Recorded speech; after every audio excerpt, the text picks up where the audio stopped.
Oke, selamat sore teman-teman. Mungkin yang berkenan bisa menyalakan kameranya terlebih dahulu.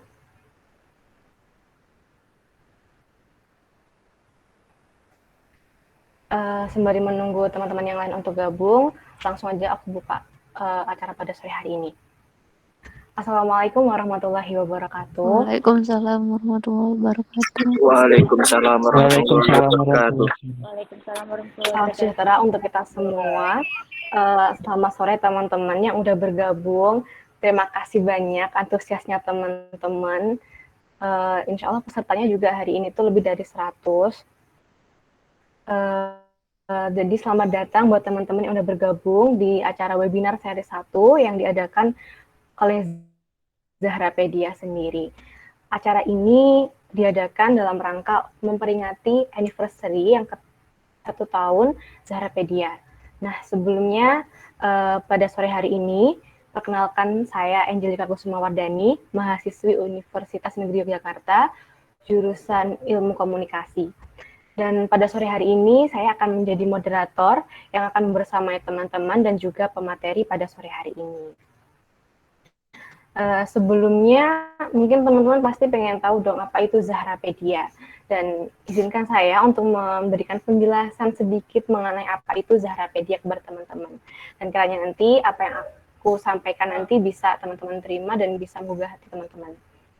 Oke, Zahrapedia adalah wadah bagi wanita untuk berkarya dan juga mengasah bakat serta minatnya. Dengan adanya Zahrapedia ini diharapkan bisa menjadi wadah bagi wanita dan bisa bermanfaat untuk sekarang maupun untuk masa depan nanti. Nah, di Zahrapedia sendiri kita memberdayakan wanita-wanita dan melatih skill dalam menulis dan juga lain-lain seperti itu. Dan di dalam Zahrapedia sendiri, para wanita itu berkontribusi dalam menulis seperti itu. Dan teman-teman yang hari ini tidak terkendala sinyal atau berkenan menyalakan kameranya, bisa menyalakan kameranya. Oke, dan pada kali ini webinar kita akan membahas mengenai futuristic job, yaitu bagaimana peran bahasa Inggris dalam pekerjaan di masa depan. Dan sore hari ini kita akan dibersamai oleh Mas Laser Romios, dan Mas Laser sudah bergabung dengan kita, dan beliau adalah alumni S2 Pendidikan Bahasa Inggris di Universitas Negeri Yogyakarta. Langsung aja kita sapa dulu. Selamat sore Mas Laser, gimana kabarnya?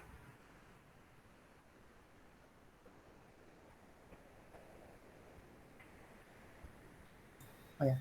Sore, baik. Kamu gimana? Alhamdulillah baik. Gimana Mas Laser keadaannya? Masih di mana ini? Di Jogja. Alhamdulillah. Oh ya, sebelum kita masuk ke materi sambil menunggu teman-teman, kayaknya kita perlu deh kenalan lebih dahulu biar teman-teman tuh tahu Mas Laser tuh sebenarnya siapa sih? Kan pasti banyak yang kepo kayak gitu.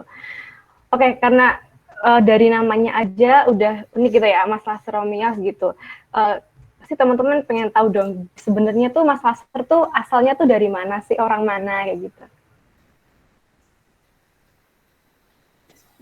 Sinyalnya mana? Dari mana? Oke. Ya, saya asalnya dari Bubujang, itu sebuah desa kecil di kecamatan kecil di Tebo di Jambi, Sumatera. Jauh juga ya. Ya.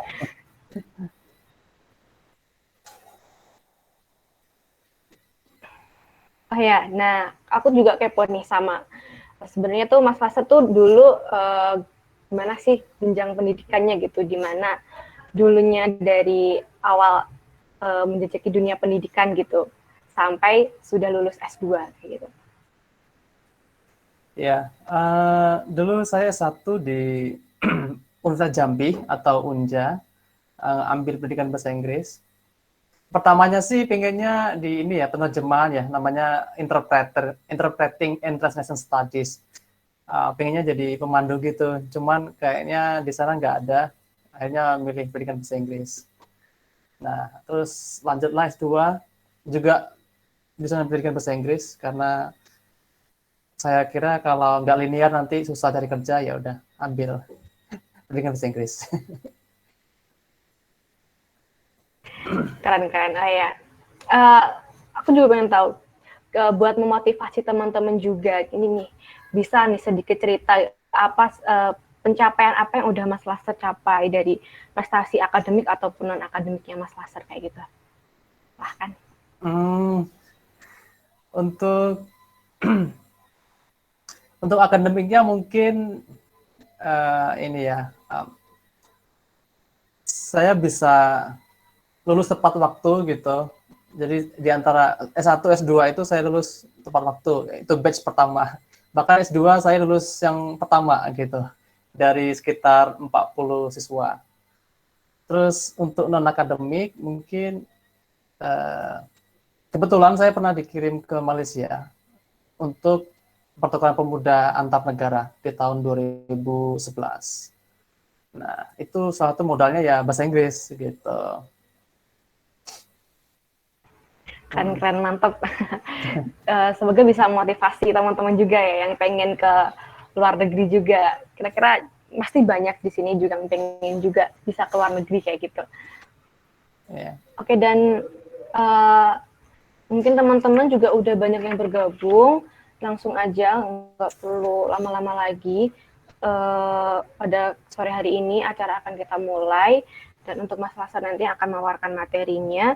Dan aku mau ingetin teman-teman nanti yang ingin bertanya bisa langsung menuliskan pertanyaannya di kolom chat. Dan untuk teman-teman yang sekiranya ingin langsung menanyakan atau berbicara secara langsung bisa menuliskan on mic pada pertanyaannya seperti itu ya teman-teman. Dan juga nanti ada presensi di akhir acara, jadi teman-teman nanti janganlah terlebih dahulu karena presensinya ada di akhir acara. Itu ya teman-teman. Oke, langsung aja Mas Laser silahkan untuk pemaparan materinya. Oke, baik, terima kasih.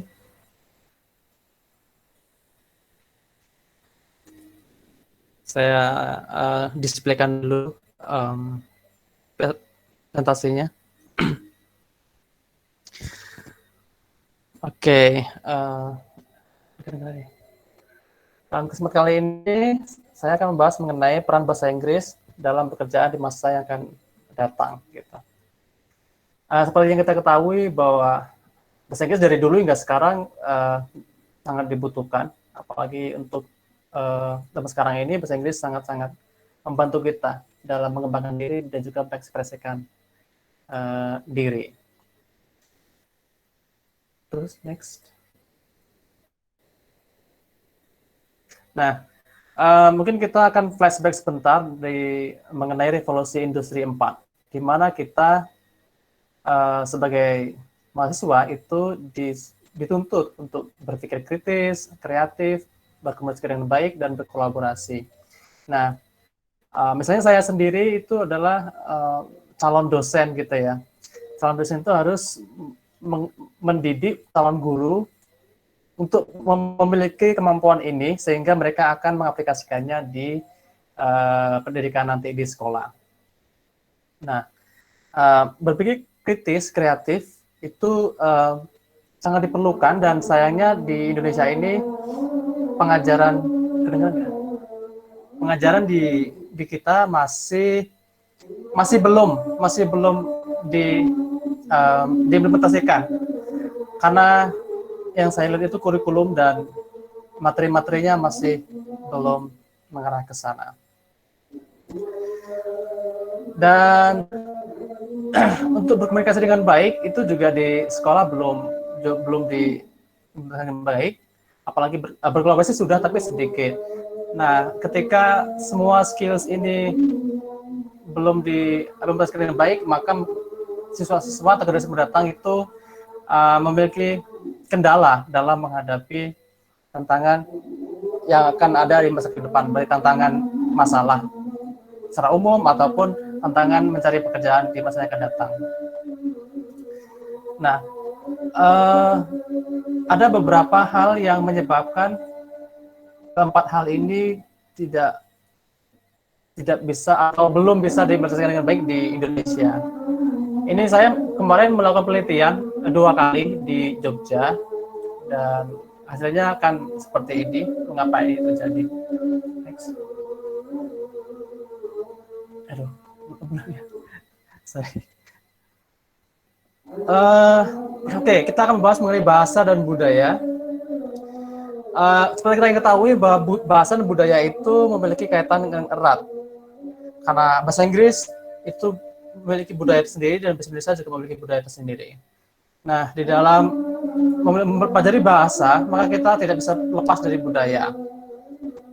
Dan nanti kita ketika sudah go internasional misalnya, atau kita akan mendirikan startup, maka kita harus bisa berkomunikasi dengan baik dengan tidak melepaskan budaya kita. Jadi di sini ada globalization atau global lokal, artinya kita berpikir secara global tapi bertindak secara lokal. Jadi kita tidak serta-merta meninggalkan budaya kita saat kita berinteraksi dengan orang asing. Yang berikutnya itu ada global dexterity. Itu adalah artinya kefleksibilitasan global, di mana seperti globalization kita juga dituntut untuk memahami budaya orang lain, tapi tidak serta-merta melepaskan budaya kita. Jadi kalau misalnya ketemu orang asing berbicara, misalnya pakai bahasa Inggris, ketemu di pub misalnya atau di nightclub, kita nggak harus juga minum-minum ketika itu bukan budaya kita, gitu. Nah, kalau ada intercultural competence, ada knowledge skills dan attitudes. Nah, ini disadur dari LeadCode dan teman-temannya. Itu bahwa dalam berkomunikasi, kita harus memiliki pengetahuan, kemampuan, dan juga attitudes atau sikap kita terhadap orang lain dengan budaya yang berbeda dari budaya kita. Nah, intercultural competence ini harus diajarkan di sekolah, dan supaya siswa-siswa nanti ketika kedepannya mereka tidak kaget atau culture shock ketika mereka berbaur dengan masyarakat internasional. Yang berikutnya adalah ada global communication. Nah, ini intinya dari semua tadi adalah kita akan mampu untuk memiliki kemampuan komunikasi global, di mana kita bisa berkomunikasi dengan siapa saja, dari mana saja, pakai bahasa Inggris, dan kita bisa luas, kita bisa fleksibel menghadapi mereka. Misalnya kita bisa menghadapi orang dari Jerman yang agak sedikit cold, dingin, dan kaku, atau menghadapi orang Amerika yang sedikit terlalu ramah, begitu. Nah, dengan adanya kemampuan global communication, maka kita nanti ketika kita bekerja bersama dengan orang lain, apalagi dengan masyarakat komunitas internasional, kita bisa lebih sukses, lebih berhasil. Karena ini adalah soft skill atau kemampuan lunak yang harus dibutuhkan di dalam berkomunikasi. Next. Oke. Terkadang kendalanya ini adalah kita banyak yang sungkan gitu berbahasa Inggris ya. Karena mungkin takut dengan accent-nya, atau mungkin takut dengan grammar-nya yang agak sedikit kurang rapi gitu. Nah, kita lihat dulu di sini ada namanya World Englishes atau variasi bahasa Inggris yang ada di dunia. Itu dari Karlsruhe. Ada 3 lingkaran. Yang pertama itu adalah penutur asli. Itu mereka-mereka yang dari Inggris, Australia, Amerika, Kanada, New Zealand, dan juga Amerika Selatan. Nah, itu mereka dianggap native speakers atau penutur asli. Terus lingkaran kedua itu ada namanya outer circle. Itu mereka-mereka yang berbicara pakai bahasa Inggris, tetapi bahasa Inggrisnya sebagai bahasa kedua, seperti Singapura, India, Malaysia, dan Nigeria. Yang ketiga itu adalah expanding circle. Itu mereka-mereka yang menganggap bahasa Inggris sebagai bahasa asing seperti China, Russia, Brazil, Eropa, Asia, termasuk Indonesia. Nah, di expiring circle ini nanti di sana ada accent, ada dialek, dan kita memiliki style tersendiri ketika kita berbicara dalam bahasa Indonesia. Nah, di sini yang akan saya sampaikan adalah kita semua tidak boleh minder karena kita punya accent, atau tidak boleh minder kalau misalnya grammarnya agak sedikit salah gitu ya. Karena itu memang wajar. Dan memiliki accent itu adalah sebuah kekayaan tersendiri. Karena bahasa Inggris ini sekarang bukan dianggap lagi foreign language atau bahasa yang asing, tapi lingua franca atau bahasa yang dimiliki oleh setiap orang di dunia ini. Jadi bukan bahasa Inggris itu sesuatu yang hanya dimiliki orang luar sana dan orang timur sini nggak punya, hanya sesuatu yang asing, tapi tidak. Sesuatu yang sudah lazim dibicarakan oleh semua orang di muka bumi ini.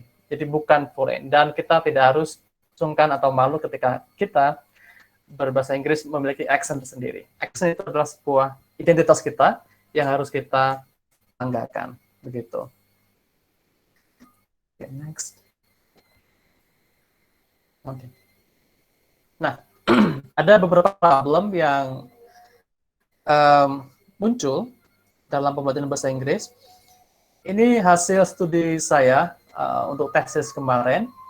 Saya mensurvei beberapa sekolah yang ada di UNY, tiga tingkatan kelas sekolah, yaitu sekolah yang tingkat rendah, menengah, dan tinggi, berdasarkan nilai ujian nasionalnya. Nah, hasilnya saya temukan bahwa high stake testing atau kita sebut ujian nasional yang selama ini kita kenal, itu menyebabkan beberapa dampak pada hasil pembelajaran bahasa Inggris. Yang pertama yaitu berfokus pada membaca, di mana ujian nasional itu semuanya rata-rata kebanyakan itu fokusnya pada membaca gitu. Dan maka kemampuan berbicaranya sangat kurang. Yang kedua itu menghafal atau drilling, ketika semuanya berfokus pada membaca, ada grammarnya di situ, maka siswa banyak diminta untuk menghafal kosakata supaya nilai ujian nasionalnya bagus. Yang ketiga itu low order thinking skills. Nah, di sini kita kurang di-push atau ditekan untuk berpikir secara kritis atau high order thinking skills. Karena yaitu tadi semuanya berfokus pada membaca dan bacaan sudah fix, sudah rigid begitu.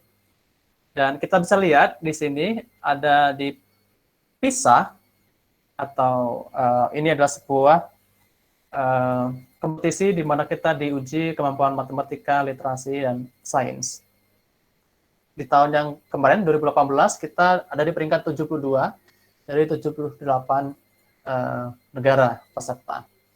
Nah, di sini kita memiliki kelemahan, yaitu kita masih belum bisa memiliki kemampuan literasi, berpikir secara kritis di sana. Kita tidak bisa melihat sebuah teks itu dari sudut pandang yang berbeda, tapi hanya sudut pandang yang lurus saja, yang bukan out of the box. Tapi ketika kita dipisah, kita harus dituntut untuk kreatif. Nah, di sini kita masih kelihatan belum bisa kreatif di sana. Berikutnya adalah kekurangan waktu untuk praktik speaking. Yang jelas, pelajaran bahasa Inggris itu banyak sekali tadi hafalan, drilling, dan segala macam. Dan biasanya pendidikan itu bermuara pada ujian nasional atau ujian sekolah, yang mana itu jatuhnya kepada nilai. Nah, karena nilai ya itu dituntut untuk mengacu pada kurikulum yang dia mengurangi waktu untuk praktek berbicara begitu. Makanya kebanyakan dari kita kemampuannya pasif, grammar kita oke, reading kita oke, tapi untuk berbicara masih kurang. Terus incomplete assessment atau penilaian yang tidak lengkap. Nah, di dalam bahasa Inggris itu kan ada beberapa skills, misalnya mendengarkan, membaca, menulis, berbicara. Nah, sedangkan selama ini ujian kita itu belum lengkap, belum holistik. Ya, yang tadi biasanya berfokus pada hafalan, membaca begitu. Meskipun sekarang sudah ada USBN praktik berbicara misalnya, itu pun biasanya berbicaranya berupa kayak monolog, hafalan, atau sesuatu yang tidak spontan begitu. Walaupun dia ada dialognya bisa premeditated atau dialog yang sudah dikasih tahu dulunya sebelumnya gitu, tidak spontan. Nah, disitulah sebenarnya ujiannya ini pun masih belum mengukur kemampuan siswa seberapa mampu mereka berbahasa Inggris seperti itu. Yang berikutnya itu tadi masih hubungan nilai, kita masih sangat kompetitif demi nilai, artinya kita harus berpacu dengan teman, harus berkompetisi sehingga nilai kita bagus, ujung-ujungnya ke nilai. Padahal dalam belajar itu seharusnya bukan nilai, tetapi kemampuan. Jadi kita belajar, ada namanya progress report atau laporan perkembangan siswa. Nah, itu baru dikumpulkan misalnya per bulan gitu. Nanti di tengah semester diuji lagi begitu. Nah, saya sangat mendukung ketika ujian nasional itu dihapuskan menjadi asesmen itu yang terbaru, karena menurut saya itu memberikan guru dan sekolah kebebasan untuk mengajarkan bahasa Inggris kepada siswa, dan kemampuan-kemampuan yang seharusnya siswa dapatkan itu juga akan lebih mereka dapatkan begitu daripada ketika ada patokan ujian nasional. Nah, dan ketika saya survei kemarin itu ya suaranya terbelah sih. Ada beberapa guru yang mengatakan ujian nasional tetap harus ada, karena ya itu sudah cara mereka mengajarnya sudah difokuskan gitu oleh kurikulum, dan itu adalah sebagai tolak ukur oleh pendidikan di Indonesia. Sebagai lagi mengatakan bahwa oh ya harus dihapuskan biar saya bisa berekspresi diri dalam mengajar begitu, karena ya banyak dari mereka yang merasa tertekan tidak bisa memvariasikan metode mengajarnya dan juga hal-hal skills yang diajarnya karena harus mengejar target dari kurikulum yang ditetapkan oleh nasional. Nah, jadi pembelajaran bahasa Inggris memang seharusnya bukan mengejar nilai tapi mengejar kemampuan. Next. Oke, ini ada salah satu cara yang saya akan teliti gitu. Ini bukan sesuatu yang baru, tetapi di Indonesia masih belum banyak kayaknya penelitiannya. Saya baru baca beberapa gitu. Itu adalah cara mengajar bahasa Inggris melalui dialogic reading atau membaca dialogis. Jadi membaca dialogis itu adalah misalnya kita mau mengajar membaca satu bacaan kepada siswa. Nah, siswa itu nanti diminta untuk menginterpretasikan isi bacaan tersebut. Nah, ketika menginterpretasikan, itu misalnya siswa A, oh ini teksnya mengenai ini. Terus siswa B menyambung, menurut saya bukan yang ini sih, tetapi yang ini. Nanti C juga menyambung begitu. Akhirnya mereka akan membentuk dialog gitu, akan membentuk diskusi, berargumen, berdialog, dan nanti gurunya akan mensupervisi begitu. Dan argumen mereka itu tidak ada yang salah dan yang benar gitu. Artinya mereka dipacu untuk membedah suatu teks, tetapi dengan cara berpikir yang di luar bacaan tersebut gitu. Misalnya nih, kalau dulu kita diajarkan misalnya bacaan Malin Kundang, itu kan selama ini yang kita pikirkan pasti anak durhaka gitu. Kita nggak pernah memikir bahwa ibunya juga disalahkan karena ibunya juga sebenarnya nggak baik karena ibunya mengutuk anaknya sendiri begitu. Itu kan kita jarang berpikir seperti itu. Padahal itu sebuah argumen yang bisa dijustifikasi begitu. Nah, siswa disuruh berpikir seperti itu dan berdialog membacanya. Nah, ketika siswa itu sudah termotivasi untuk memudah bacaan tersebut, berpikir, maka mereka nanti memiliki kemampuan berbicara yang lebih baik karena mereka pede dalam berargumen dan pede dalam menyambung pendapat dari orang lain gitu atau menyanggah pendapat dari orang lain. Selain itu juga nanti kemampuan reading mereka atau membaca mereka juga lebih baik karena ketika mereka membaca itu mereka sangat kritis untuk menginterpretasi sebuah bacaan tersebut, tidak hanya meneram begitu saja atau menginterpretasi bacaan dengan interpretasi yang sudah umum ada, tapi mereka akan melihatnya dari sudut pandang yang berbeda begitu. Nah, kaitannya dengan dialogic reading dengan future jobs atau pekerjaan yang akan datang itu adalah tadi ketika dialogic reading ini sudah membudaya, maka siswa diharapkan lebih kritis dalam membaca dan dalam berpikir dan dalam berkomunikasi. Siswa juga nanti mulai terlatih untuk mendengarkan pendapat orang, berkomunikasi, terus juga menyampaikan pendapat, juga berkolaborasi, karena dalam menginterpretasi sebuah bacaan itu juga dibutuhkan kolaborasi begitu. Nah, soft skill seperti itu sangat dibutuhkan pada masa yang akan datang, karena yang saya lihat trennya adalah berkolaborasi gitu, bukan berkompetisi, tapi kita berkolaborasi. Ada beberapa contoh pekerjaan yang mungkin seperti tidak masuk akal sekarang ini, tapi mungkin di masa yang akan datang itu akan masuk akal gitu. Kita lihat.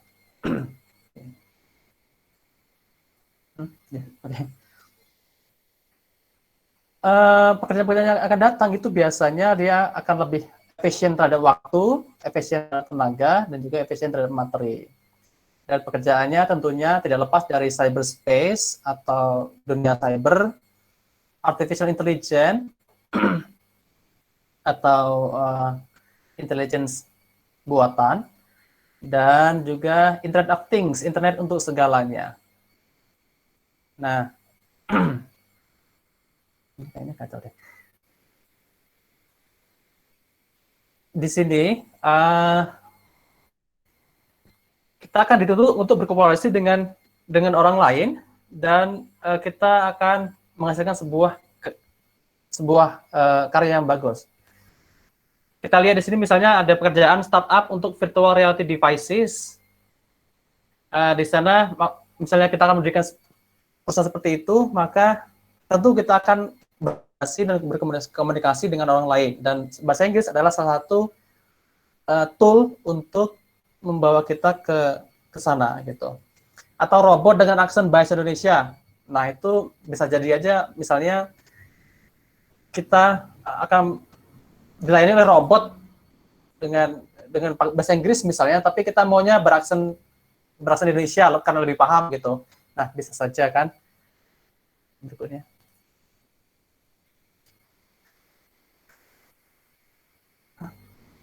Kayaknya beda lah ini. Oh iya, udah. Oke, oh beda ini, sorry. Oke. Ada beberapa lagi kan, tapi di sini ada kesalahan, ada kendala teknis. Hah? Saya sendiri ya. Oke, wait. Di mana?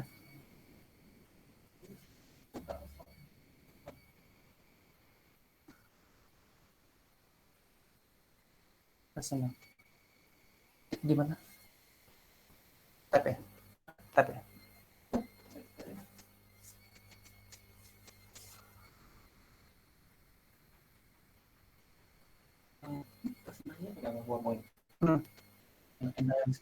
Oke, buat teman-teman yang mau bertanya bisa langsung menuliskan pertanyaannya di kolom chat ya nanti.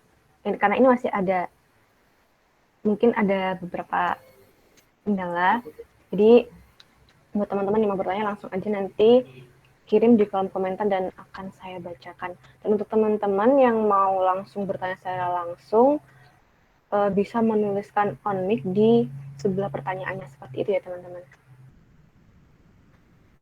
Dan juga aku memberikan info pada teman-teman, khususnya bagi wanita, kita Zahrapedia membuka kesempatan untuk teman-teman yang ingin bergabung sama kita. Nanti di akhir acara akan ada link mengenai Zahrapedia, teman-teman bisa mengaksesnya di situ. Nanti akan dibagikan di kolom chat seperti itu teman-teman. Dan juga aku mengingatkan lagi bahwa nanti presensi untuk sertifikatnya itu nanti diakses di akhir acara juga, seperti itu.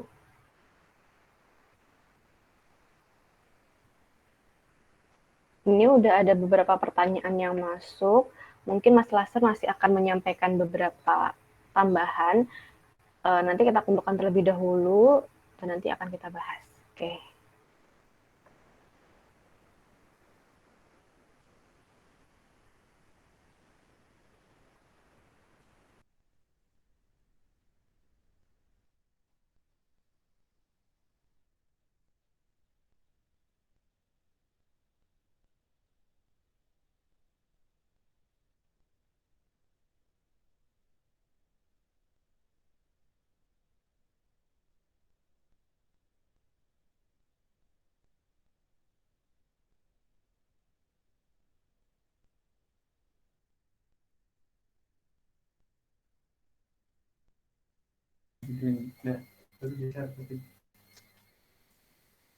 Masih sharing? Oke, Mas Laser, silahkan. Masih sharing? Iya, ya. Oke, sudah terlihat. Ya, contoh job lain misalnya kita bergerak dalam biomechanics atau bionics engineers, startup user tester. Nah, biomekanik bionics atau bionics engineer itu misalnya kita bergerak dalam membuat kaki palsu atau tangan palsu yang bisa berkoneksi dengan saraf kita. Itu startup user tester, misalnya tester untuk sebuah produk. Augmented reality engineer, misalnya kita ke Candi Borobudur, terus kita tinggal potret suatu relief, terus nanti dia akan muncul informasinya. Berikutnya itu ada cyber security engineer, di mana itu sangat dibutuhkan sekarang ini karena kita lihat bahwa banyak sekali hacker-hacker yang sudah meretas keamanan di institusi. Lalu ada cybercrime justice judge untuk marketplace. Untuk e-marketplace maksudnya. Nah, di sini kan ada, kita sudah booming nih market yang untuk yang e-commerce begitu, dan kita mungkin bisa menjadi judge yang bisa menghakimi atau policing the cases between customers dan juga producers begitu. Nah, untuk itu maka bahasa Inggris itu sangat penting untuk dipelajari, dan nggak hanya cuma bahasa Inggris saja kita mampu berbahasa gitu saja, tetapi juga berkomunikasi dengan soft skills, di mana kita ada soft skill untuk cara kita mendengarkan orang lain, berpendapat, terus juga budaya kita juga nggak bisa dilepaskan begitu saja, dan juga kita harus beradaptasi dengan budaya lain ketika kita berinteraksi dengan komunitas internasional. Dan saya rasa itu akan sangat membantu kita untuk mencapai keberhasilan nanti. Saya kira itu saja. Terima kasih atas waktunya.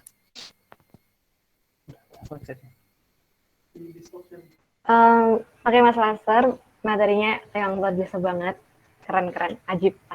Ini udah ada beberapa pertanyaan yang masuk, langsung aku bacakan atau gimana, Mas? Ya, boleh. Oke, ini dari Mas Ubaidillah. Oke, selamat sore Mas Ubaidillah, terima kasih pertanyaannya. Mungkin Mas Ubaidillah ingin membacakan sendiri pertanyaannya atau saya bacakan? Mau bertanya langsung? Oh, silakan.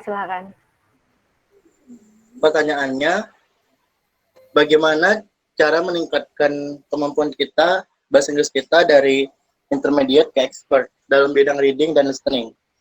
Terima kasih. Oke, makasih.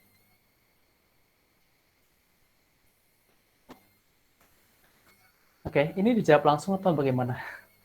Oke, langsung dijawab aja satu persatu biar nanti enak. Oke, Gitu ya. oke. Ya, bagaimana sorry. Bagaimana cara meningkatkan kemampuan reading dan listening dari intermediate ke expert ya. Nah, kalau selama ini yang saya lakukan adalah untuk reading, kita harus rajin-rajin membaca artikel yang bersifat internasional. Misalnya artikel bisa bersifat artikel jurnal ilmiah atau artikel yang bersifat opini. Misalnya nih saya suka baca di The Guardian atau The Washington Post atau Al Jazeera atau DW. Nah, di situ kita harus membaca, misalnya satu hari itu targetnya minimal 5 opini, 5 artikel opini misalnya. Terus selain itu, saya juga membaca berita-berita internasional. Beritanya itu, ya itu tadi dari The Washington Post, atau The New York Times, atau Nikkei, atau World News, begitu. Sekarang kan banyak ya, maksudnya sekarang banyak yang online gitu. Kita nggak perlu beli majalah kabarnya, tapi sekarang sudah gampang di handphone pun bisa kita baca gitu. Nah, jadi yaitu minimal 5 artikel, bisa jurnal, bisa opini, bisa bersifat kolom, dan juga berita yang ada pakai bahasa Inggris yang sifatnya internasional. Jangan picky, artinya jangan milih, oh misalnya jurusan saya pendidikan bahasa Inggris, ya udah tentang pendidikan saja. Itu enggak, saya membaca segala jenis topik, politik, ekonomi, sosial, budaya, segala macam saya baca gitu. Dan itu sangat membantu menurut saya untuk melihat sesuatu tuh dari out of the box gitu, dari luar, dari sudut pandang yang berbeda gitu. Itu tuh reading ya. Jadi kita terlatih. Kalau untuk listening itu saya suka menonton dan juga mendengarkan. Kalau mendengarkan itu di podcast, di podcast itu apa sih namanya di podcast yang ini ya? Podcast apa namanya yang gratis itu? Spotify ya.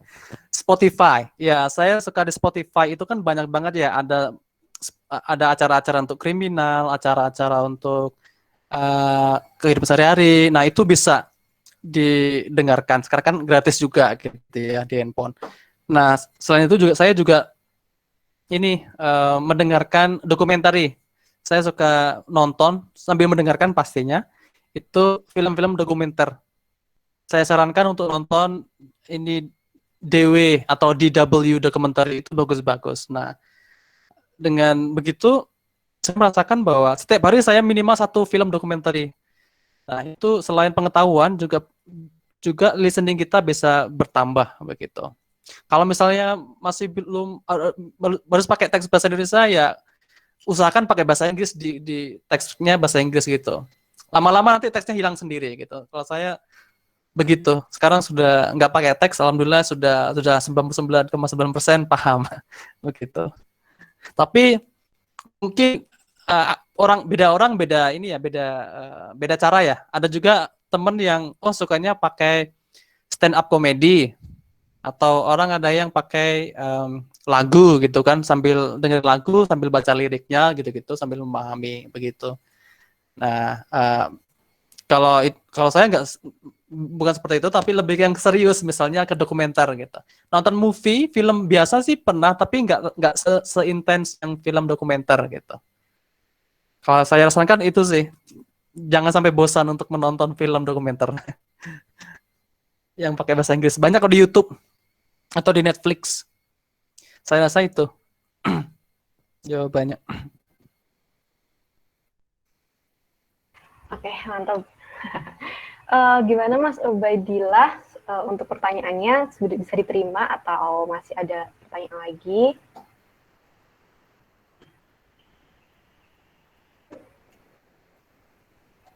Oke, lanjut ke pertanyaan yang kedua ya Mas. Ini sebenarnya satu pertanyaan tapi bercabang jadi 3 gitu loh. Oke. Satu orang bertanya 3 gitu, tapi nggak apa-apa. Ini dari Kak Hikmahwati. Halo, selamat sore Kak Hikmahwati dari Sticky PSN Banjarmasin ya. Kak Hikmahwati ada di sini? Ada, Kak. Oh, oke. Ini langsung saya bacakan pertanyaannya atau Kak Hikmah ingin berbicara secara langsung? Bacakan aja. Oh, oke. Jadi pertanyaannya tuh ada 3, Mas. Yang Ya. pertama itu, bagaimana cara cepat mengingat verb 1, verb 2, sampai dengan verb 3. Terus yang kedua, oke, aku pelan-pelan ya. Ya, saya Sambil catat. catat, nggak apa-apa. Oke. Heeh. Pertanyaan yang kedua yaitu, bagaimana cara berbicara bahasa Inggris dengan baik dan tepat? Oke. Lanjut. Oke, yang ketiga yaitu apa sih tips agar kita tuh tidak gugup saat membaca teks atau dialog bahasa Inggris ketika di depan kelas atau di depan umum? Seperti itu. Oke. Oke, terima kasih Kak Hikmawati pertanyaannya dan silakan Mas Laser. Ya. Oke, yang pertama tadi adalah bagaimana cara mengingat verb 1, verb 2, dan verb 3 supaya lebih mudah gitu ya.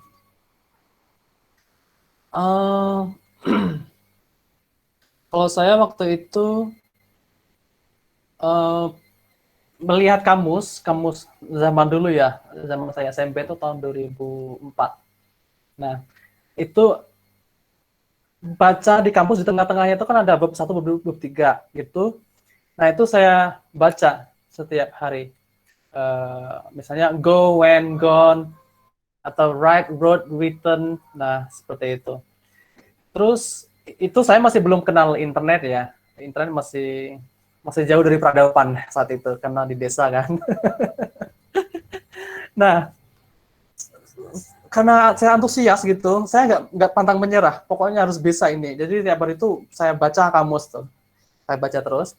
Nah, ketika saya sudah S1 itu saya sudah di kota. Nah, disitulah ada internet walaupun terbatas tahun 2007. Nah, ketika itu sudah ada YouTube dan saya melihat di sana ada berapa ratus atau berapa ribu kosakata yang sudah diucapkan itu ada bab 1, bab 2, bab 3 gitu. Jadi kita tinggal download itu di YouTube terus kita dengarkan. Jadi sudah lebih enak lagi. Jadi kita lihat screen-nya, misalnya screen itu ada speak, spoke, spoken, give, gave, given. Nah di sana kita tinggal baca screen-nya terus dengarkan, nanti kita tirukan gitu. Nah, di situ kan sudah enak, sudah dituliskan, sudah dibicarakan dulu dan tinggal ulang lagi. Nah, itu kita harus saling mengulang dan diingat. Habis itu juga kalau bisa harus bisa ya, dilatih untuk membuat kalimat dari kosakata itu. Misalnya pasti kan pakai tenses ya. Misalnya I go to school every day, I went to school yesterday, atau I have gone to school. Nah, dengan konteks diberi konteks seperti itu menurut saya lebih cepat ingat daripada ketika kita menghafal atau membaca tersebut tidak diberi konteks. Begitu. Nah, kita juga harus tahu di sana itu terkadang bab 2, bab 3 itu berbeda antara ala British dan ala Amerika. Misalnya kalau bahasa Inggrisnya itu mereka bilang di Amerika itu bengkok itu bandit, bandit. Kalau di British mereka bilang bet, bent. Diganti T di belakangnya, tambah T maksudnya. Nah, kita juga harus tahu. Ada beberapa kosakata yang bab 2, bab 3-nya berbeda antara British dan American style. Nah, jadi ya seperti itu. Bisa membaca bab 1, bab 2, bab 3 di internet sudah ada, tinggal copy, paste, di print. Itu kalau secara konvensional ya, kalau mau konvensional seperti itu. Terus ditulis dalam kalimat, kasih konteks, atau download di YouTube, dengarkan, diulang, baru kasih konteks gitu. Nah, tiap hari bisa melakukan itu kayak gitu. Terus itu untuk verb ya, itu yang saya lakukan. Untuk bagaimana bisa berbahasa Inggris dengan baik dan benar. Dengan baik dan benar, itu yang pertama grammar kita ya yang proper, artinya grammar kita yang standar gitu. Grammar kita standar, sudah proper.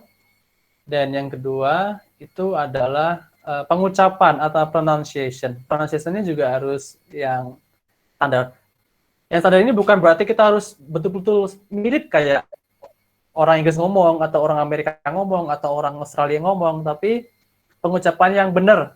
Dengan aksen kita nggak apa-apa, tapi benar secara pengucapan. Misalnya kita akan bicara mengenai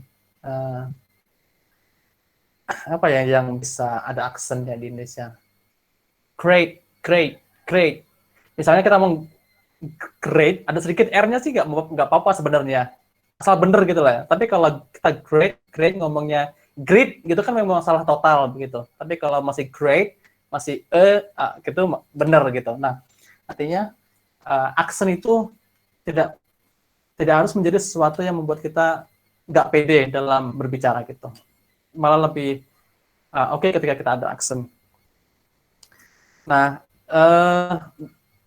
supaya lebih bagus lagi ya ini itu banyak nonton di sesuatu yang agak sedikit formal, misalnya untuk misalnya TED Talk di YouTube atau dokumenter di YouTube itu bisa melatih kita untuk berbicara secara baik dan benar. Itu ketika formal ya suasananya. Tapi kalau sehari-hari ya kita nggak perlu formal kan, jadi kita bisa nonton film. Nah, habis film itu sesuatu yang mereka bicarakan biasanya tidak formal dan bahasa sehari-hari, dan itu bisa dipraktekkan. Itu menonton film sebanyak-banyaknya, minimal 1 film setiap hari, begitu. Yang berikutnya, agar tidak gugup ketika membaca teks di depan umum.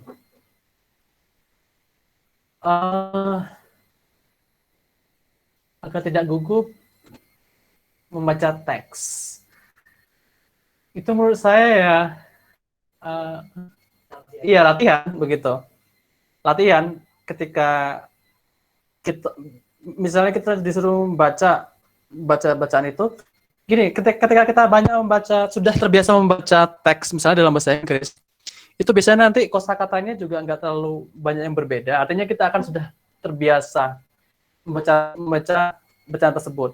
Nah, ketika baca kita, ya tadi misalnya ada aksennya, ya nggak masalah ketika ada aksennya gitu. Nah, sebenarnya ketika membaca itu, saya pernah dinilai untuk membaca gitu, ternyata membaca itu kita tidak boleh mengulang kembali. Misalnya ada dalam satu kalimat ada satu yang salah dalam pengucapan, kita nggak boleh ngulang satu itu, tapi harus lanjut saja gitu, harus terus gitu. Nah, tapi yang lebih baiknya ya ketika kita ada teks, misalnya kasih beberapa jam atau menit, itu kita bisa latihan dulu. Terus ketika kosakata yang tidak yakin cara pengucapannya, itu dicari dulu di kamus, misalnya kamus Cambridge atau kamus Oxford atau kamus Collins, itu dicari pengucapannya bagaimana, nah baru ditulis, baru dibacakan gitu. Yaitu practice makes perfect, atau praktek itu membuat kita lebih baik. Jadi ya lagi-lagi harus banyak membaca, dan ketika membaca kita tidak tahu bagaimana cara pengucapan sebuah kata tersebut, kita wajib cari di kamus Cambridge boleh, kamus Oxford boleh, atau Webster boleh, Collins juga boleh. Ada beberapa jenis kamus di sana. Boleh pakai kamus ala accent American atau kamus ala accent British, begitu. Itu saya rasa.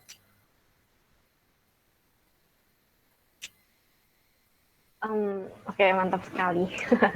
Gimana, Kak Hikmawati, sudah cukup? Cukup, Pak. Terima kasih. Terima kasih. Ya. Oke, selanjutnya dari Kak Isti Swantari. Selamat sore, Kak Isti Swantari. Masih bergabung di sini?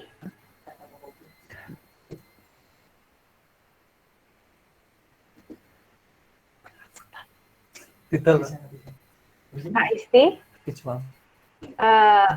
Atau mungkin kita next dulu ke pertanyaan yang Oke. selanjutnya ya, Oke. yaitu dari Kak Valeri Veronica dari Universitas Katolik Widya Karya Malang. Selamat sore Kak Valeri. Sore, Kak. Oke, mau dibacakan atau mau bertanya sendiri? Dibacakan aja, Kak. Oh, oke. Jadi gini Mas, ini pertanyaannya itu, Ya. gimana sih tips dan trik cara menghafal dan berbicara tenses dengan cepat? Gitu. Jadi tips dan trik cara menghafal dan berbicara dengan tenses yang cepat. Itu. Oke.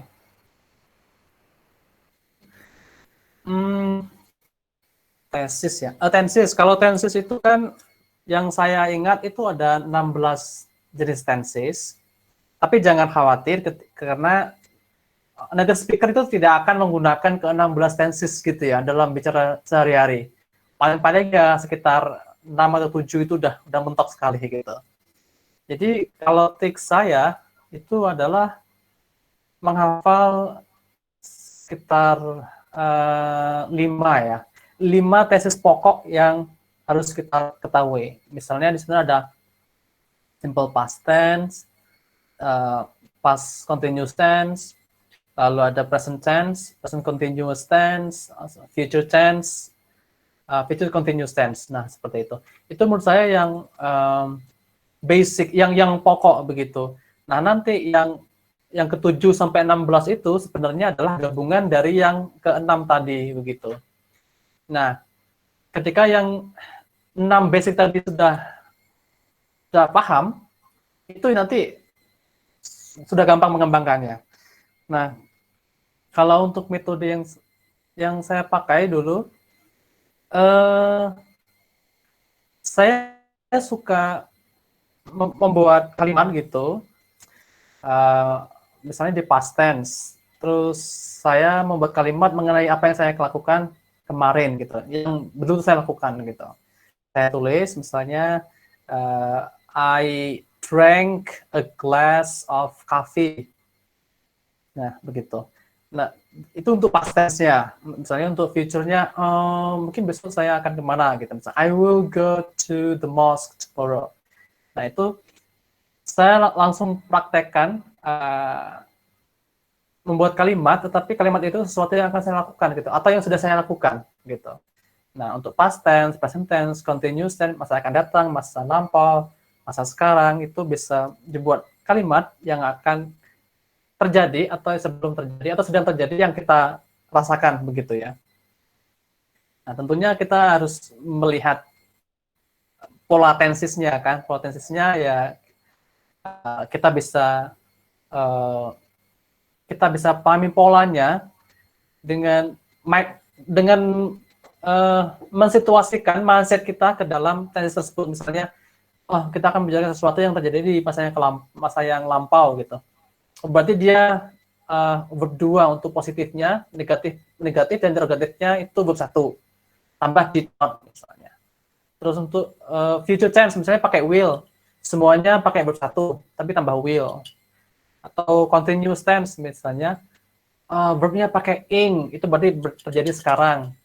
Untuk she, it pakai is, untuk I pakai am, dan untuk you pakai are. Untuk DWIU pakai are begitu.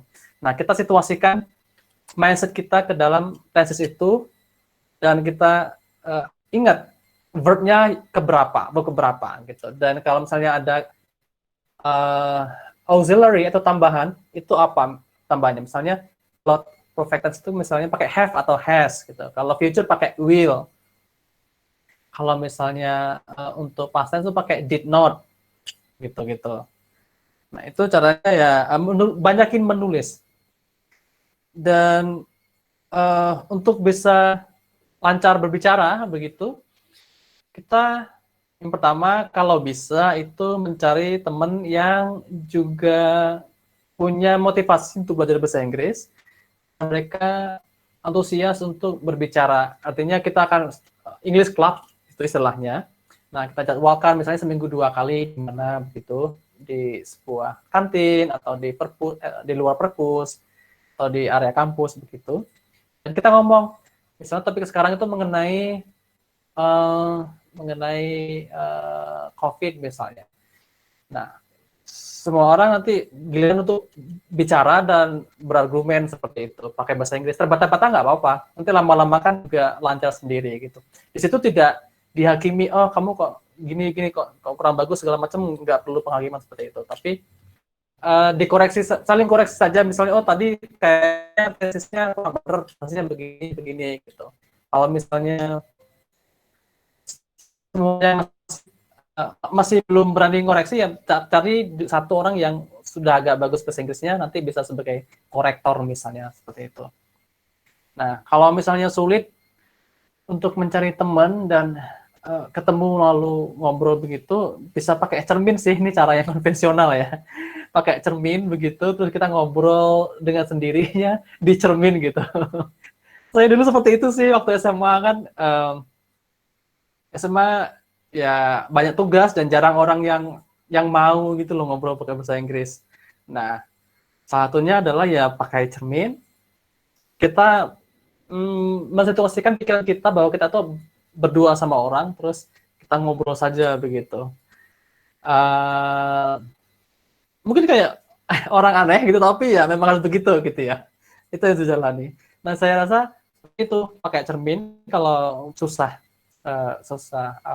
nyari orang, nyari teman, atau lebih bagusnya sih pakai teman gitu ya. Nah, itu bisa memotivasi dan juga bisa merasakan situasi nyata ketika kita berbicara bahasa Inggris dengan orang lain. Saya rasa itu.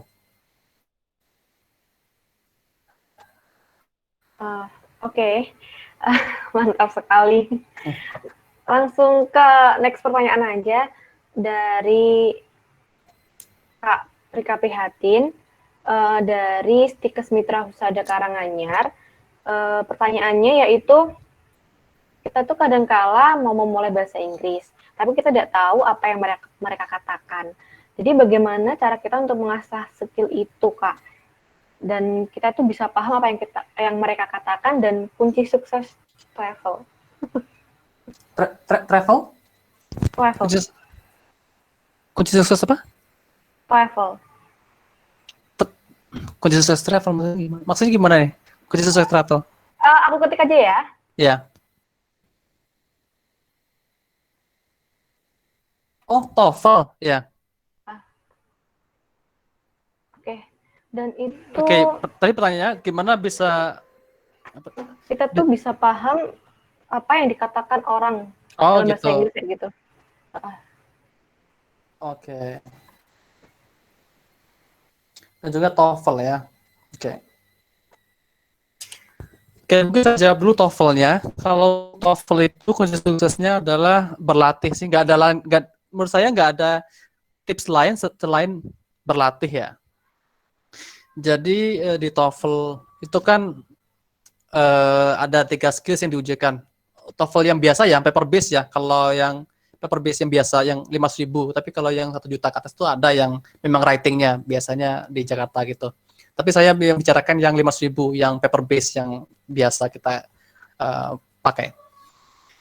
Itu kan ada skills listening, ada structure and written expression, dan juga reading. Nah, itu kalau pertama ya kita belajar skills-nya. Rekomendasikan sih pakai ini bukunya Deborah Phillips ya. Deborah Phillips itu bagus bukunya. Ada bukunya yang hijau itu untuk yang pemula, dan yang merah itu untuk yang sudah advance atau yang sudah mahir. Nah, skillsnya dipelajarin. Tergantung ya. Kalau saya sih orangnya otodidak gitu ya. Lebih belajar sendiri gitu. Kalau nggak ketemu jawabannya, saya cari di internet gitu. Nah, kalau nggak bisa, mungkin cari tutor gitu yang bisa mengajari mengenai skill-skills yang ada di TOEFL tersebut. Nah, setelah skillnya sudah paham nih, itu kan sudah ada latihannya juga, ada pre-test, ada post-test. Nah, itu dikerjakan terus. Nah, terus nanti belajarnya itu jangan stop gitu, jangan angin-anginan. Artinya, oh saya mau belajar TOEFL ketika nanti saya mau PNS misalnya udah belajar TOEFL, atau ketika mau ngelamar ini TOEFL belajar udah sebulan, setelah itu nggak belajar, itu nggak bisa. TOEFL itu harusnya harus continue gitu. continue terus setahun ini ya belajar terus gitu. Misalnya sehari itu minimal 5 skill. Misalnya listening skill 5 skill, nanti latihannya terus gitu. Karena optimalnya itu kalau salah 9 bulan ya. Kalau The Brapilis mengatakan 9 bulan itu yang optimal untuk naik skor yang signifikan gitu. Tapi ya itu pokoknya nggak boleh cuman spontanitas karena sesuatu, tapi harus terus gitu latihan. Nah, untuk latihannya juga nanti bisa cari di internet. Nah, sekarang ini banyak yang di internet. Cari di internet misalnya soal-soal praktik TOEFL itu bisa dikerjakan, bisa di-download, atau buku-buku di Gramedia atau di Taman Pintar misalnya di Jogja itu ada, bisa. Dan juga nanti selain itu tambahan selain latihan-latihan TOEFL practice itu bisa itu membaca berita. Karena TOEFL itu kebanyakan sesuatu yang sifatnya kaku, yang akademis, yang stiff, yang kaku gitu. Ketika kita sering membaca banyak misalnya berita atau opini tentang apapun itu bisa sangat membantu. Nah, untuk listening ya bisa mendengarkan sambil menonton film atau dokumenter seperti itu. Nah, untuk structure itu lebih banyak ke berlatih sih, berlatih terus begitu. Semakin banyak kita berlatih, semakin terbiasa kita dengan soal-soal TOEFL. Karena soal TOEFL itu polanya sama. Dari dulu sampai sekarang itu masih sama aja polanya. Makanya pakai skillnya itu karena polanya itu sama terus. Jadi itu banyak berlatihnya continue, tidak boleh stop, tidak boleh ada pause-nya. Terus bisa paham, yang kedua tadi agar bisa paham ketika orang ngomong pakai bahasa Inggris. Terus kalau kita sudah memiliki pengucapan yang benar gitu, pronunciation pengucapannya benar, baik itu misalnya kita lebih suka ke ala British atau ala American, kita bisa paham kok, walaupun aksen apapun, misalnya kita aksen Indonesia atau aksen Malay gitu, kita akan paham gambarnya seperti apa sih mereka bicarakan seperti itu. Selama ini saya begitu, saya dengan orang Jerman sama Rusia, terus ada juga orang Korea Selatan gitu, dengan aksen mereka saya tetap paham karena yaitu pengucapan mereka benar walaupun aksennya ada begitu. Jadi untuk mensiasatinya ya kita harus betul-betul kuat, pengucapan kita tuh benar gitu, baik itu mode British, American atau Australian atau yang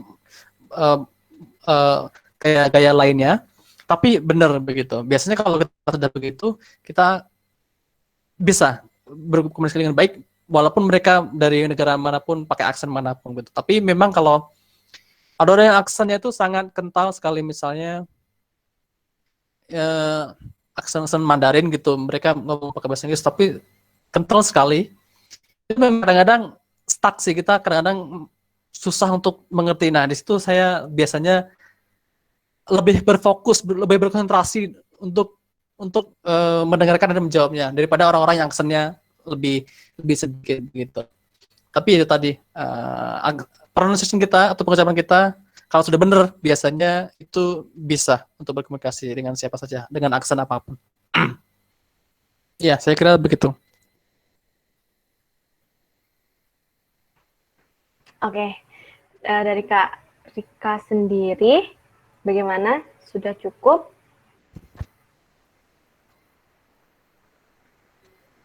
Yang Sudah, Kak. Oke. Yang selanjutnya kita balik lagi ke Kak Isti. Jadi langkah apa sih yang paling awal yang bisa kita laksanakan itu biar kita itu bisa berbahasa Inggris? Langkah yang paling awal bagi orang yang awam kayak gitu, Kak.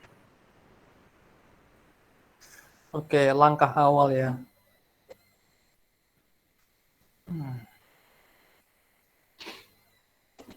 Langkah awalnya bisa kita menghafal kosakata, tapi berjenjang gitu. Misalnya kalau saya dulu itu di ruang lingkup rumah dulu, misalnya meja, table, kursi, chair. Nanti misalnya di dapur ada frying pan gitu. Misalnya di kamar mandi ada shower dan segala macamnya. Dimulai dari lingkungan sekitar kita dulu, terus kita ingat kata-katanya dalam bahasa Inggris gitu. Nah, barulah nanti ketika di dalam rumah itu sudah, di luar rumah, misalnya ada pohon, tree, atau flower, bunga, begitu-begitu. Nah, barulah kita merambah ke yang lain, misalnya ke sekolah, ke hospital, rumah sakit, atau ke bank, atau kafe, begitu-begitu. Nah, ketika sudah banyak hafal untuk kosakatanya, barulah diiringi dengan grammarnya, dengan tensesnya, begitu. Kalau ketika sudah ada kosakata cukup banyak nih, kita bisa merangkai sebuah kalimat sekaligus mempelajari tensesnya, begitu. Nah, saya rasa begitu sih. Tetap ada penghafalan kosakata, tetapi dimulai berjenjang begitu. Dan juga ini ya, bisa juga ditambahin dengan ini, menonton film yang berbahasa Inggris ya, menonton film berbahasa Inggris, nanti ada subtitlenya itu, misalnya bisa di Indonesiakan dulu, baru lama-lama diinggriskan. Nah, kalau misalnya lebih bagus lagi juga dilihat sinopsis ceritanya, gimana sinopsis ceritanya dalam bahasa Inggris misalnya seperti apa begitu. Itu juga bisa. Menonton film itu sangat membantu kita dalam menambah kosakata, menambah frase, dan juga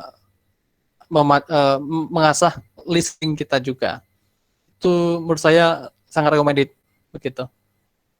Saya kira itu.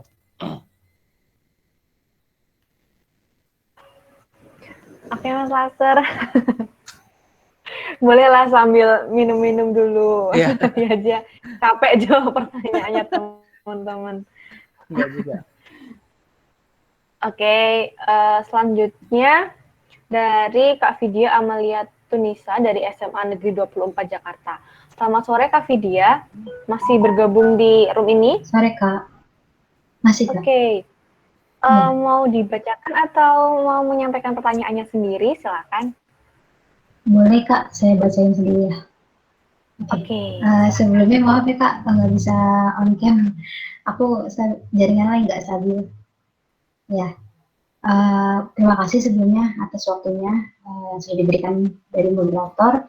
Pertanyaan saya, bagaimana sih Kak cara untuk tetap mempertahankan serta mengimprove skill bahasa Inggris kita, bukan hanya dalam, mungkin kalau pertanyaan seperti ini kan tadi sudah ada beberapa di sebelum saya juga ada yang bertanya seperti ini. Mungkin di sini tidak hanya skill tapi semangat itu sendiri Kak. Jadi kan mungkin kita kalau misalkan mau belajar bahasa Inggris di awal-awal aja nih panasnya gitu kan, tapi ntar akhir-akhir nemu kesulitan, nemu hambatan, aduh kok jadinya sulit ya gitu kan, terus jadi malas gitu. Jadi gimana sih Kak untuk tetap mempertahankan, bangun konsistensi diri juga untuk bisa mengimprove skill bahasa Inggris kita gitu. Itu sih Kak. Kasih. Oke, langsung bisa dijawab Mas Laser. Oke, bagaimana untuk bisa tetap semangat ya dalam belajar bahasa Inggris. Nah, memang benar. Kadang-kadang kita tuh angin-anginan gitu ya. Kadang-kadang semangat banget di awal, terus lama-lama, aduh, kayaknya malas lah, nggak bisa gitu-gitu ya.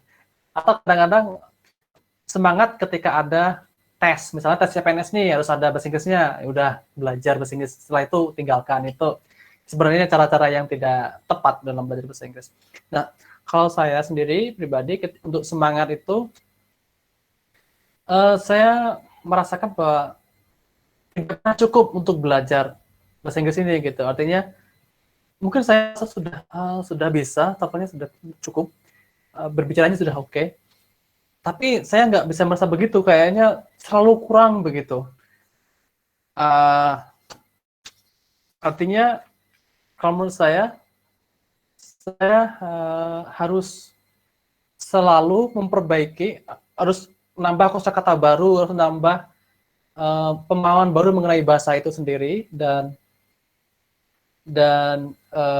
tidak pernah puas dengan kualitas bahasa Inggris yang sudah kita punyai. Mungkin orang bilang, kan udah bagus bahasa Inggrisnya gitu, udah cukup gitu, kok masih belajar itu juga gitu. Ya nggak apa-apa, karena belajar itu kan memang long life learning atau pembelajaran sepanjang hayat.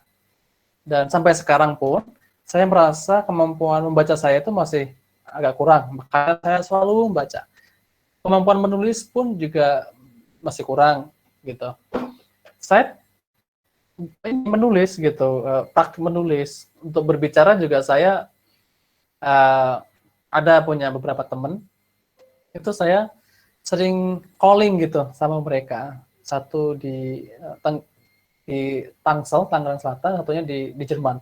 Nah, itu kita sering tuh teleponan gitu ya. Di situ kita praktek bahasa Inggris gitu.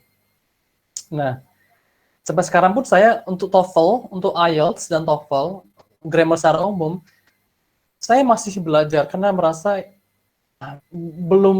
belum sempurna gitu loh, belum bagus. Saya tetap harus belajar terus gitu. Dan untuk kosakata juga saya setiap hari kan membaca berita, membaca artikel, ya jurnal. Itu ada kosakata baru, tetap saya tulis, saya lihat konteksnya, baru saya pahami, oh artinya seperti ini gitu, konteksnya seperti apa begitu.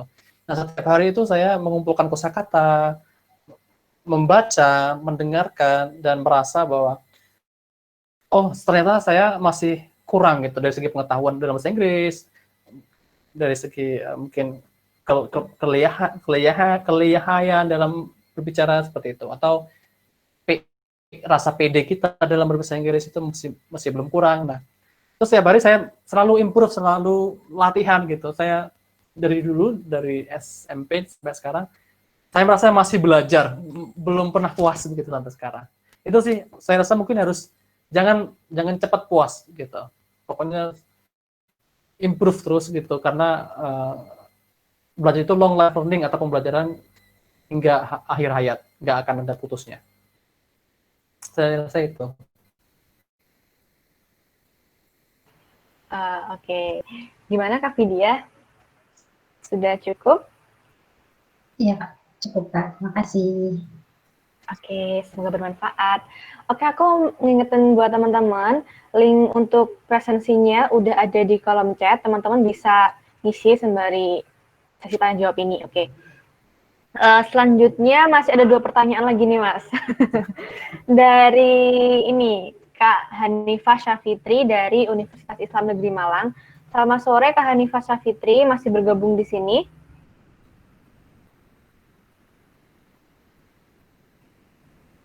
Oke, mungkin langsung aja aku bacain pertanyaannya. Jadi, pertanyaannya adalah apa kita harus speaking dengan tata bahasa grammar dan tenses yang 100% benar? Karena terkadang native speaker sendiri tidak begitu paham dengan tensesnya. Mungkin tadi udah dijawab sama Mas Kasar, tapi mungkin bisa dijelasin lagi lah ya, biar teman-teman juga yang lain enak lagi. Oke, baik. Bagus banget pertanyaannya. Ya mungkin ketika kalian berbicara dengan penutur asli atau mendengarkan film yang pakai bahasa Inggris itu, banyak penutur asli yang tidak menggunakan grammar secara benar gitu. Betul memang. Karena dalam berbicara sehari-hari itu akan kedengaran agak kaku ketika menggunakan grammar yang benar gitu. Misalnya nih, kalau kalian perhatikan, mereka itu mengatakan misalnya ada banyak orang di sini. Mereka akan mengatakan there is many people. Atau disingkat menjadi there's many people. Padahal sebenarnya itu adalah there are many people. Kenapa mereka mengatakan there's, bukan there are? Karena mereka pengen cepat, pengen menyampaikan pesan yang cepat dan tidak capek, maka mereka menyingkatnya menjadi there's atau there is. Padahal seharusnya there are. Nah, itu mereka biasanya menyingkat-nyingkat seperti itu supaya cepat menyampaikan pesannya, sehingga dia menabrak kaidah tata bahasa mereka. Atau contoh lain misalnya, mereka mengatakan I wish, yeah, I wish I were there. Gitu. Benernya seperti itu bakunya. Tapi banyak orang mengatakan, ya, I wish I was there. Karena mereka berpikir bahwa was itu lebih cepat dan lebih enak diomongin, diucapkan daripada were, begitu ya. Dan sekarang trennya begitu. Jadi ada beberapa grammar yang mereka itu memang betul-betul dilanggar hanya supaya mempercepat komunikasi dan juga untuk agar tidak formal gitu, kelihatannya tidak formal bagi mereka. Ada beberapa lagi, misalnya you should have gone menjadi you should have went. Harusnya pakai gone, tapi mereka pakai went karena went itu lebih singkat daripada gone, seperti itu. Atau I couldn't agree more menjadi I couldn't care less menjadi I could care less, padahal seharusnya I couldn't care less.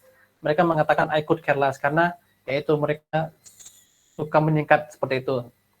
Nah, kalau di dunia akademis itu tuh kan tidak boleh seperti itu. Yang menyingkat seperti itu, yang menyingkatnya salah gitu ya. Artinya mereka melanggar aturan bakunya. Untuk dunia akademis itu tidak boleh. Misalnya kita diskusi akademis atau menulis akademis itu tidak boleh. Tapi kalau untuk berbicara non formal, misalnya untuk dunia sosial biasa, itu bisa saja. Tetapi konteksnya tidak jauh gitu loh. Misalnya there is many people, itu kan cuma is dengan are bedanya, itu kan nggak jauh. Tapi misalnya there been many people, harusnya yang there are many people itu kan jauh sekali, itu juga nggak bisa gitu. Kalau konteks sedikit melenceng itu nggak apa-apa. Atau you should have gone menjadi you should have went. Itu kan konteksnya ada di verb 2, verb 3 ke verb 2. Itu konteksnya masih sedikit. Itu nggak apa-apa sih. Asal tidak mengatakan you should have going, itu kan jauh sekali. Itu kelihatan banget randomnya kelihatan banget gitu. Tapi kalau you should have went itu mendekati. Walaupun salah ya. Orang seperti itu. Walaupun salah tetap mendekati yang benernya gitu. Tapi lebih baik sih kalau pengen kelihatan educated, pengen kelihatan terdidik, maksudnya yang gini, kelihatan proper, kelihatan bagus bahasa Inggrisnya, itu lebih baik ya pakai grammar yang benernya gitu, bakunya. Saya rasa begitu.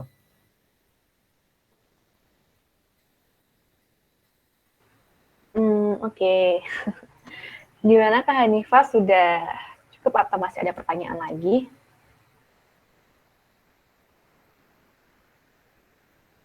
Oke.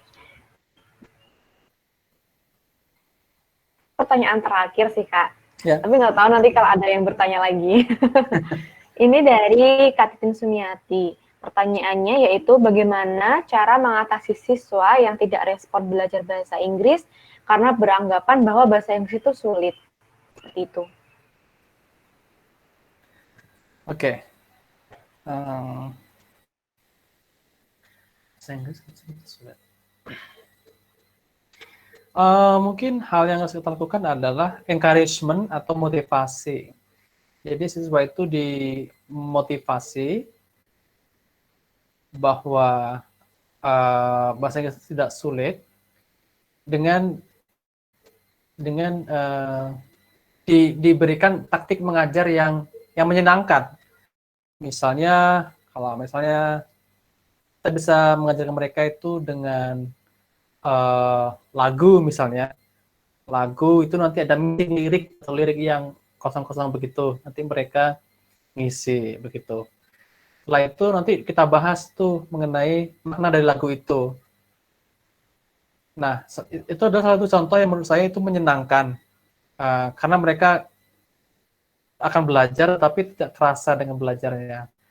Atau cara lain adalah misalnya dengan main hangman misalnya. Nah, hangman itu juga bagus. Nah, mungkin motivasi mereka dengan pengajaran yang menyenangkan gitu.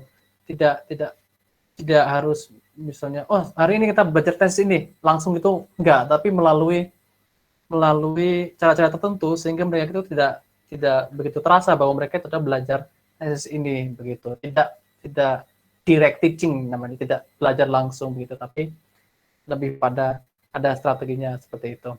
Dan motif lain mungkin ya kita encourage mereka dengan mengatakan bahwa bahasa Inggris itu perlu gitu. Besok kalau misalnya mau ke luar negeri, gimana kalau nggak bisa bahasa Inggris? Atau mau kerja di perusahaan internasional, gimana kalau bisa bahasa Inggris? Kalau mau ikut lomba sesuatu yang pakai bahasa Inggris, gimana kalau kita nggak bisa? Kan kita rugi gitu. Artinya bahasa Inggris itu adalah added value atau nilai tambah bagi kita sehingga kita lebih lebih lebih bisa produktif dan lebih bisa berkarya begitu, lebih bisa berhasil gitu. Saya rasa itu pengajaran yang yang menarik dan juga motivasi yang bagus untuk siswanya. Saya rasa begitu.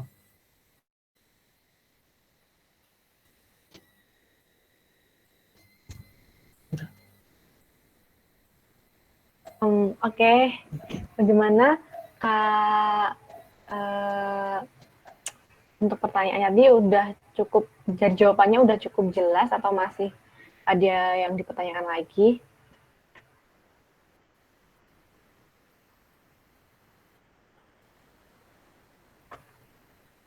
Oke, aku rasa cukup. Dan buat teman-teman yang belum ngisi buat presensi, bisa dicek di kolom chatnya. Sudah ada link di situ, teman-teman bisa ngisi. Oke.